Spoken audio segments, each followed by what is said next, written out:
What's the scariest conspiracy theory you believe is 100% true?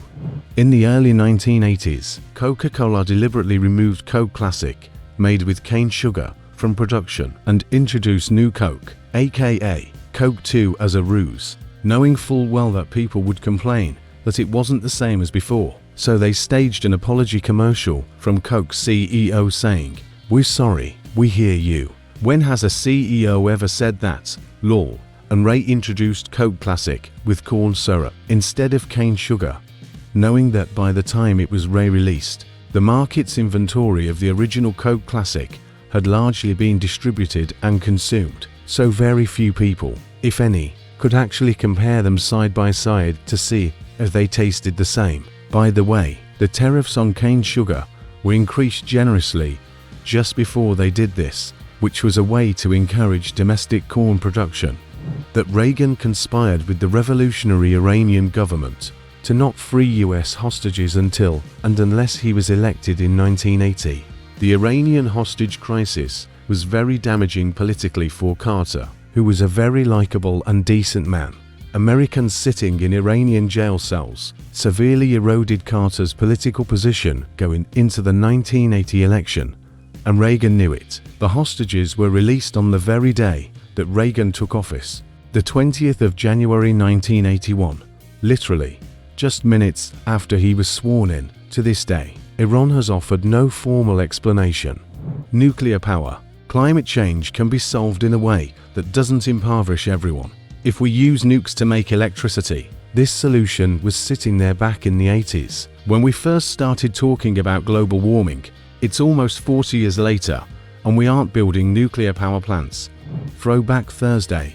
#TBT just appeared one day out of the blue, with the distinct goal of being a silly internet craze to post pictures from the past and compare it to modern day photos. I believe it was a project created by three-letter United States federal government organizations to encourage large portions of the population to post weekly photos of their past and present to enhance their aging and genetic algorithms. It would be hard to get access to everyone's old photos unless they had physical access to everyone's houses and snuck into each house to make copies of said photos. Why do all that when you could make it a fun new trend and let the people voluntarily give you the photos en masse? A small one. Samsung announced that the Galaxy Watch 4 would include a non-invasive continuous glucose monitor, which would allow you to monitor your blood sugar at any time while you wear it, or as long as you own it. A month before the 4 was released, that feature quietly disappeared from all of the marketing without explanation, and now, years later, is nowhere to be found. I believe Abbott Laboratories, makers of the Freestyle Light Glucometer and the Freestyle Libra continuous glucose monitor systems, panicked, fearing that a non-expiring, non-invasive glucose monitor would be hugely popular among diabetics and devastate their death grip on the market, paid a huge bribe to Samsung to drop the whole thing.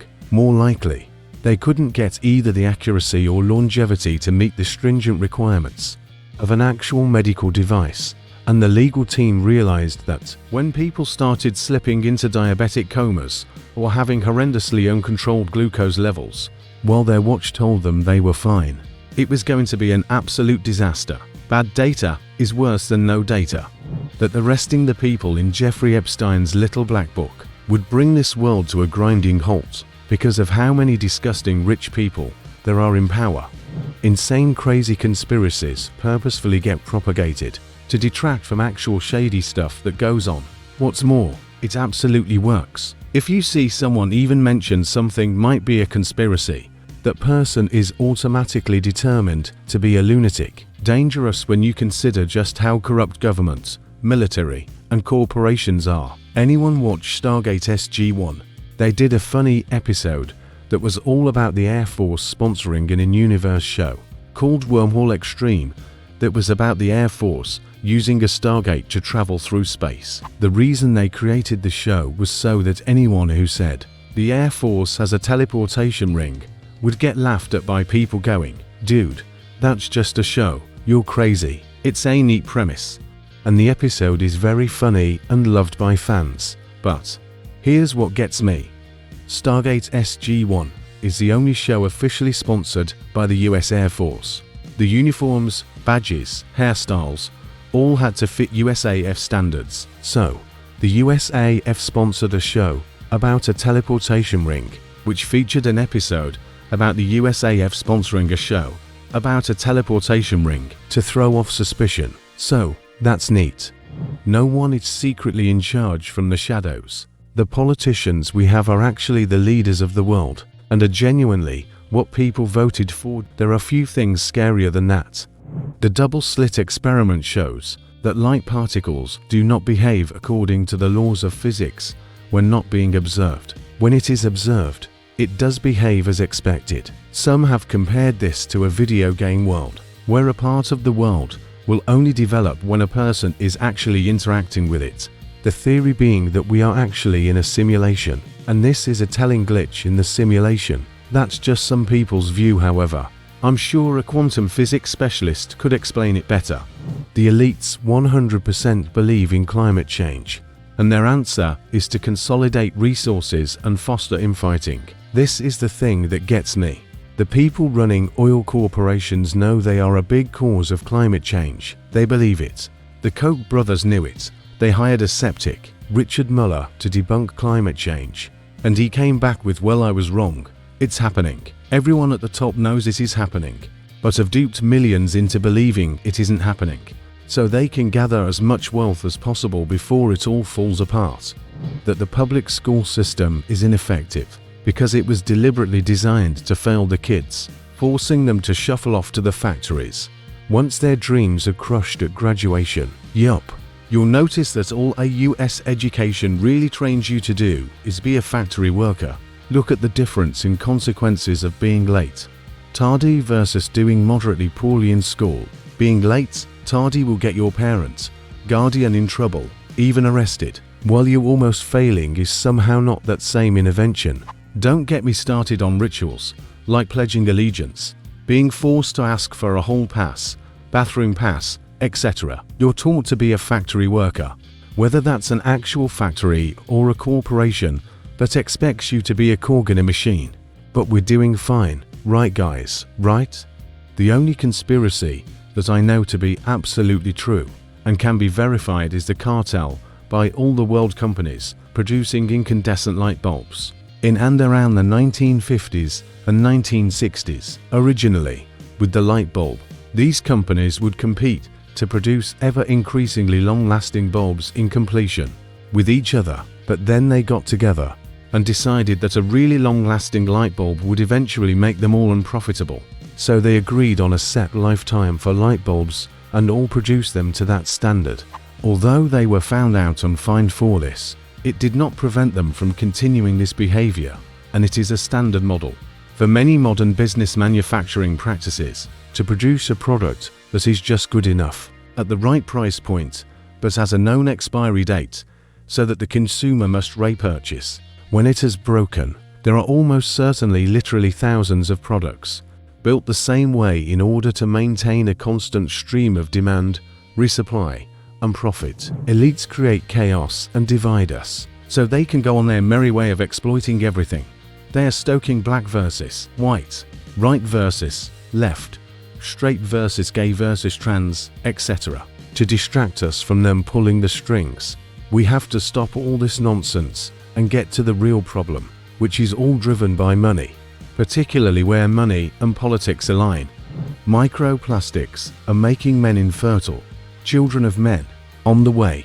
Big purse that pocketbook companies have strong-armed, bought, or convinced women's clothing companies to make pockets ineffectual so that purses remain relevant.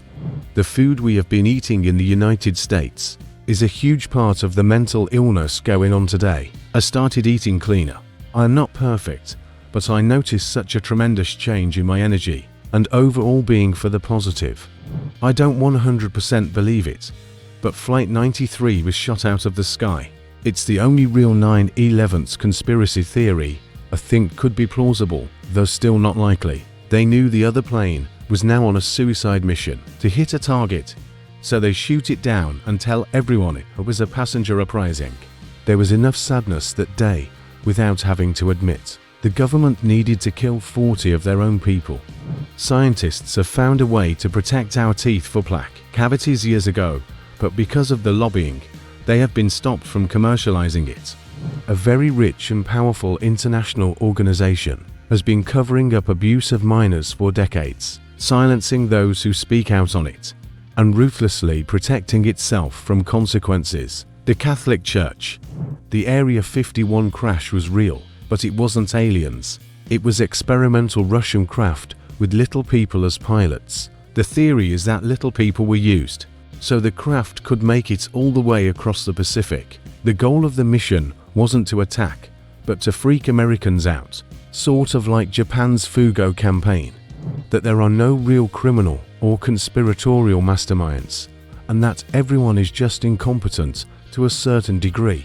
But the illusion of power lets things go unchecked and unquestioned to the point that you can't fathom our existence, resting on large swaths of incompetent chunks that you actually hope there is someone really smart at the helm. That those who lack critical thinking believe they are the only ones who have critical thinking capacity, and thus are the only ones who are onto the big conspiracy by the elites, and feel the need to spread disinformation, climate denial, and other nonsense on their social media. I read once that conspiracy theories catch on because they make stupid people feel smart. Most of them don't hold up at all once you start asking questions, but the people who are into them will just dismiss any criticism as part of the conspiracy and insist that anyone who doesn't simply accept the conspiracy theory without questioning it at all is gullible. I think conspiracy theories also spread via peer pressure, because the people who are into them insult, talk down to, and ostracize anyone who isn't. Tell in the comments your conspiracy theories that you know, and watch our other videos.